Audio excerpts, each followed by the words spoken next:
আসসালামু আলাইকুম ওয়া রাহমাতুল্লাহি ওয়া বারাকাতুহু। ওয়া আলাইকুম আসসালাম ওয়া রাহমাতুল্লাহ। আমরা অর্থ সম্পদ সব ব্যয় করি। আমরা আমাদের আল্লাহ পাকের কাবা শরীফকে দেখবার জন্য এসেছি। কাবা শরীফ আমরা তওয়াফ করেছি, সাফা মারওয়া সাই করেছি, একটা উমরা আমরা আদায় করেছি। আল্লাহ কবুল করুন, শুধু আল্লাহুম্মা আমিন।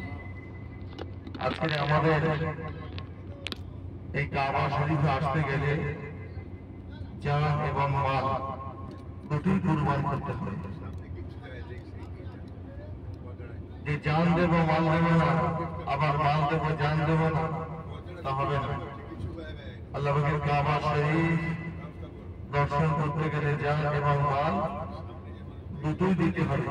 অত্যন্ত কষ্ট পরিশ্রম করেছেন আমার আপনার রাসূল মায়ার নবী নূর নবী, তিনি কি কষ্ট করেছেন। আমরা একবার উমরা করে আমরা বুঝতে পারছি যে আমাদের শরীরটা কত কষ্ট করেছে। আমার নবী এই পাহাড়ের উপর দিয়ে হেঁটে হেঁটে যেতে আমার আপনার নবী কত কষ্ট করেছেন। আমার আপনার নবী এই মক্কার জমিনে যখন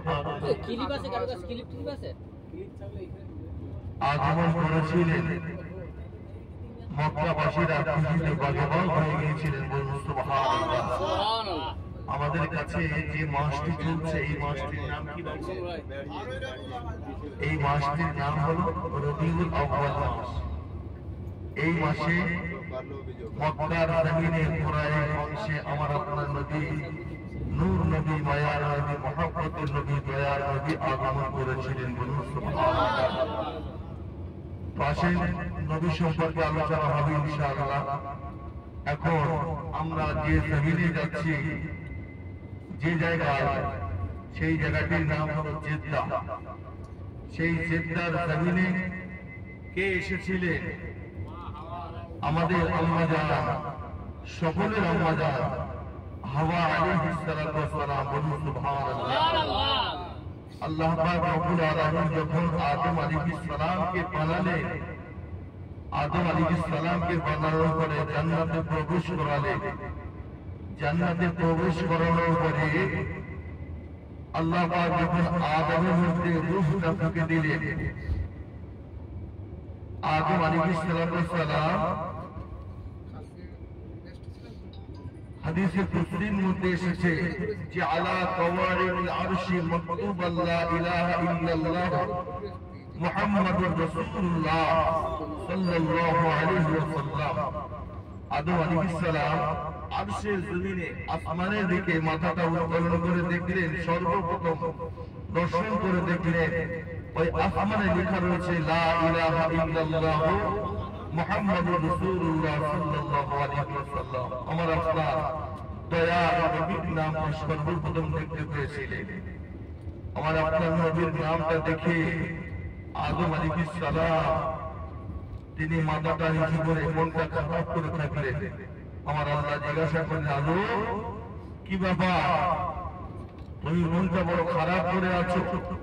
আদম আলাইহিস সালাম চিন্তা করলেন, তিনি বললেন, আল্লাহ আসমানে যার নামটা লেখা রয়েছেন তিনি কে? আল্লাহ বলেছিলেন তিনি হলেন আমার আপনার হাবিব, আখিরি জামানার নূর নবী, দয়ার নবী মুহাম্মদুর রাসূলুল্লাহ সাল্লাল্লাহু আলাইহি ওয়াসাল্লাম। বলুন সুবহানাল্লাহ। আল্লাহ পাক রব্বুল আলামিন আদমের মন খারাপ দেখে আল্লাহ বললেন, আদম আলাইহিস সালাম, হে আদম, তোমার মনটা যাতে করে আনন্দিত হয়, আমি তোমার জন্য একটা সঙ্গী শক্তি বানিয়ে দিচ্ছি। আদম আলাইহিস সালামের বাম পাশে রেখার নিয়ে আমাদের আম্মা জান হাওয়া আলাইহিস সালামকে বানালেন। বলুন সুবহানাল্লাহ। হাওয়া আলাইহিস সালাম যখন তৈরি হয়ে গেল, আল্লাহ পাক বললেন, আদম তুমি ইনার দিকে তাকিয়ে দেখো। আদম আলাইহিস সালাম আম্মা জান হাওয়া আলাইহিস সালামের দিকে তাকিয়ে খুশিতে বাগেবাগ হয়ে গেলেন যে আল্লাহ ইনি কে? আল্লাহ বললেন আদম ইনি হলো তোমার সঙ্গীর সাথী, বলুন সুবহানাল্লাহ। সেই আদম আলাইহিস সালাম আমাদের হাওয়া আলাইহিস সালাম যখন জান্নাতের মধ্যে প্রবেশ করলেন, জান্নাতে প্রবেশ করার কারণে আল্লাহ পাকের ইচ্ছা যে আদমকে দুনিয়ার জমিনে আমি আল্লাহ পাঠাবো, আদমের সন্তান দুনিয়ার জমিনে আমি আল্লাহ বানাবো। সেই আদমকে কি করে আমি জান্নাত থেকে পাঠাবো আল্লাহ সব জানতেন। তবু আদম আলাইহিস সালাম তিনি অক্লান্ত কষ্ট পরিশ্রম করেছেন। একটা ফল খাওয়ার কারণে জান্নাত থেকে আমার আল্লাহ বার করে দিয়েছিলেন। সেই ফলটির নাম কি গো বাবু? সেই ফলটির নাম হলো গন্ধম ফল। গন্ধম ফল খাওয়ার কারণে যখন আম্মা জান হাওয়া আলাইহিস সালাম আদম আলাইহিস সালামকে বার করে দিলেন, দুনিয়ার জমিনে দুজন দু জায়গায় চলে গেল। একজন গেল সিংহ অর্থাৎ শ্রীলঙ্কার জমিনে। কে গেছিলেন? আমাদের পিতা আদম আলাইহিস সালাম শ্রীলঙ্কার জমিনে আল্লাহ পাঠিয়ে দিলেন। আর আম্মা জান হাওয়া আলাইহিস সালামকে কোথায় পাঠালেন? এই জেদ্দার জমিনে, যে জমিনে আমরা যাব। আম্মা জান হাওয়া আলাইহিস সালাম জেদ্দার জমিনে এসে তিনি কাঁদছেন, সঙ্গীর সাথীকে হারিয়ে ফেলেছেন। আদম আলাইহিস সালাম শ্রীলঙ্কার জমিনে গিয়ে তিনিও কাঁদছেন যে আমি সঙ্গীর সাথীকে হারিয়ে ফেললাম। তিনি সেই শ্রীলঙ্কার জমিনে গিয়ে 4 মাস করেছিলেন। অনেক কিছু সেই বিস্তারিত ঘটনা আমি সেদিকে যাচ্ছি না। তো আদম আলাইহিস সালাম এক বাক্যে কাঁদছেন আল্লাহ পাকের দরবারে। কি বলছেন? সকলে আমার সঙ্গে বলেন, রব্বানা যালামনা আনফুসানা ওয়া ইল্লাম তাগফির লানা ওয়া তারহামনা লানাকুনান্না মিনাল খাসিরিন। রব্বানা যালামনা আনফুসানা ওয়া ইল্লাম তাগফির লানা ওয়া তারহামনা لنكونن من الخاسرين. ربنا ظلمنا أنفسنا وإن لم تغفر لنا وترحمنا لنكونن من الخاسرين. পিতা আদম আলাইহিস সালাম এই দোয়াটা 200 থেকে 300 বছর এই দোয়াটা পড়েছিলেন, কান্নাকাটি করেছিলেন। আমাদের আদি পিতা আদম আলাইহিস সালাম কান্না কেঁদেছিলেন। কিতাবের মধ্যে লেখা হয়েছে আদম আলাইহিস সালাম কেঁদে কেঁদে চোখে ঘা ধরে গিয়েছিলেন। আল্লাহ পাকের দরবারে বলতেন, রব্বানা যালামনা আনফুসানা ওয়া ইন লাম তাগফির লানা ওয়া তারহামনা লানাকুনান্না মিনাল খাসিরিন। আল্লাহ আপনি আমার দোয়াটা কবুল করুন।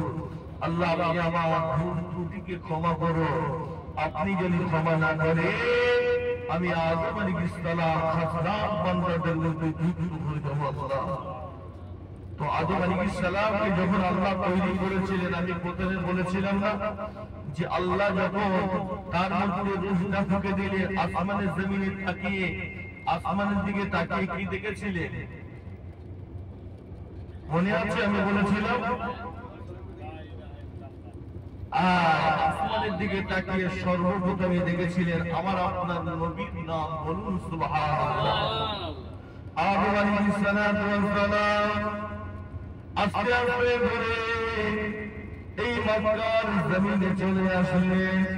মক্কার জমিনে এমন একটা পাহাড় আছে, যেই পাহাড়টির নাম হলো আরাফার ময়দান। যে জায়গাটির নাম হলো আরাফার ময়দান, ওই আরাফার ময়দানে একটা পাহাড় রয়েছে, ওই পাহাড়টার নাম হলো জাবালে রহমত পাহাড়। বলুন সুবহানাল্লাহ।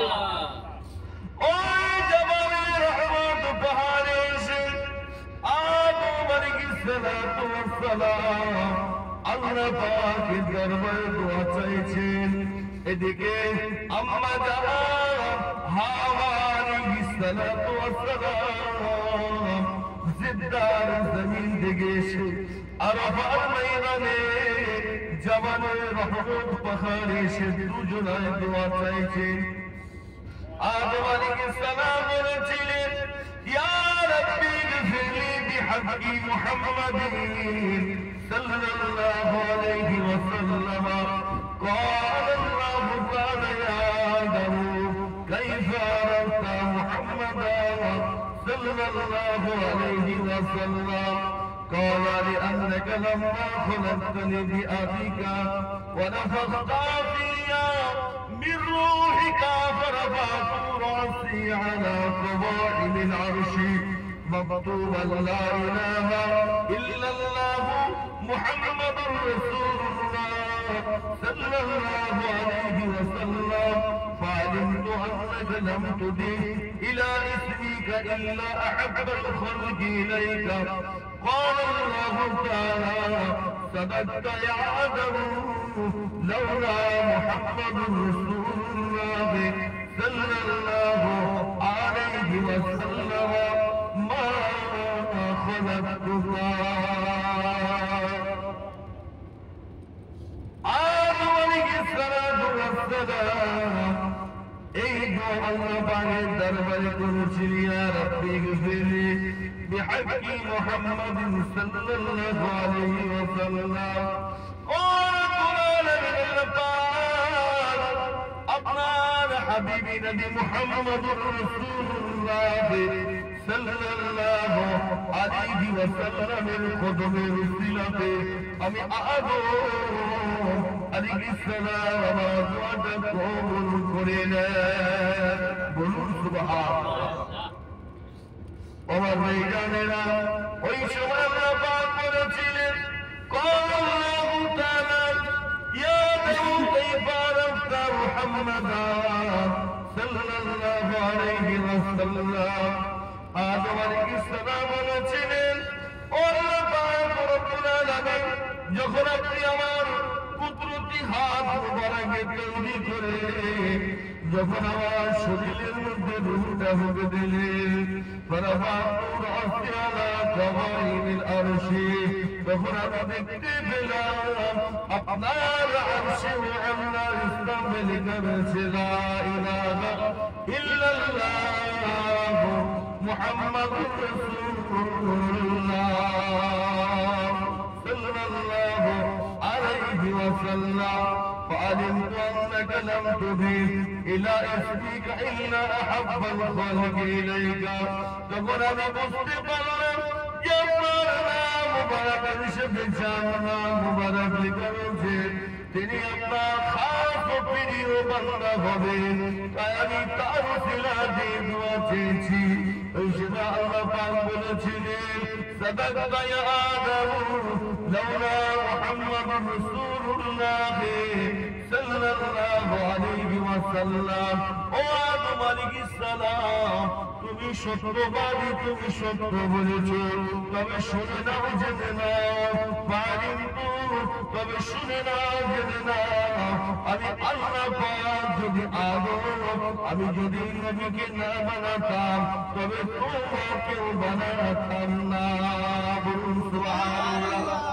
আমার আপনার নবীকে যদি না বানাতো আমার আল্লাহ আদমকেও বানাতো না।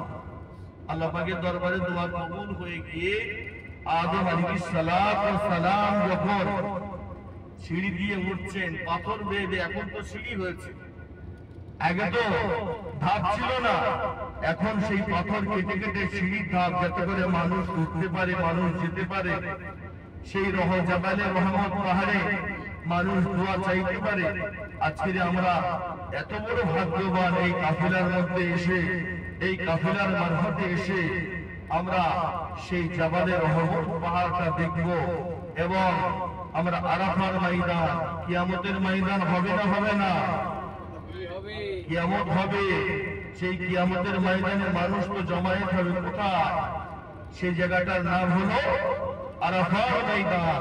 সেই জায়গাটা সচক্ষে দেখবে আর ওই পাহাড়ে বেশি বেশি করে সব জীবনের গুনাহ খাতা দিকে খেয়াল করে, আমি ছোট থেকে বড় হয়েছি, আমার জীবনের গুনাহ আমি কি করেছি সবই আমি বলতে পারবো। সেই পাহাড়গুলো, সেই ময়দানগুলো আমরা দর্শন করবো, যেই ময়দানে মিজানের পাল্লা, মিজান বলতে একটা পাল্লা, সেই মিজানের পাল্লা দাঁড় করানো হবে, আমার আপনার হিসাব নিকাশ নেওয়া হবে। তো আমাদের আদি পিতা আদম আলাইহিস সালাম, আমাদের হাওয়া আলাইহিস সালামের দুজনের মধ্যে অ্যাডজাস্ট হয়ে গেল, টাচ হয়ে গেল। আদম আলাইহিস সালাম বলছেন, কে আপনি? কে? তিনি বললেন, আমি আদম। আমাদের হাওয়া আলাইহিস সালামকে জিজ্ঞাসা করলেন যে আপনি কে? তিনি বললেন, আমি হলাম হাওয়া আলাইহিস সালাম। বলুন সুবহানাল্লাহ। তিনারা দুজনে আবার সাক্ষাৎ করে এত কান্না কেঁদেছিলেন, হে হাওয়া আলাইহিস সালাম, তুমি কোথায় ছিলে? এতদিন তোমার সঙ্গে সাক্ষাৎ ছিল না। তারও বিস্তারিত ঘটনা ইনশাআল্লাহ আবারও শোনা হবে। এখন বক্তব্য রাখবেন আমার হাফিজুর রহমান ভাই। শ্রবণ করুন সকলে। মাশাআল্লাহ, খুব সুন্দর আলোচনা। ভালো লাগেনি? খুব ভালো লেগেছে। আমার মনে হচ্ছিল এখন 1 ঘন্টা থেকে